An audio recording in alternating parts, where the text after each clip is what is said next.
ശിരൂർ മലമുകളിൽ നിന്നും ഇടിഞ്ഞു താണു വീണ് ദേശീയപാത 66 നിറഞ്ഞു കവിഞ്ഞ് ഗംഗാവാലിപ്പുഴയിലേക്ക് നീങ്ങിയ മൺകൂനയ്ക്കിടയിലാണോ അതോ ഗംഗാവാലിപ്പുഴയുടെ അടിത്തട്ടിലാണോ അർജുൻ ഉള്ളത് എന്നതിനെ കുറിച്ച് 9ാം ദിവസവും ഒരു നിശ്ചയവുമില്ല.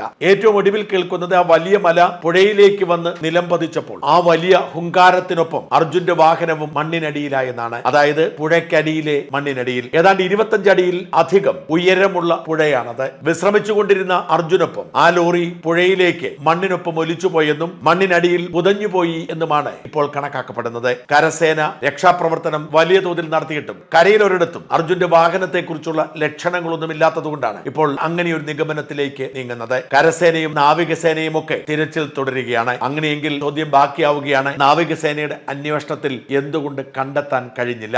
എന്തുകൊണ്ട് നാവികസേനയും കർണാടകയും പറഞ്ഞതുപോലെ പുഴയ്ക്കുള്ളിൽ തിരയാതെ കരയിലെ മൺകൂനയ്ക്കിടയിൽ അർജുനനെ തെരഞ്ഞുകൊണ്ടിരുന്നു?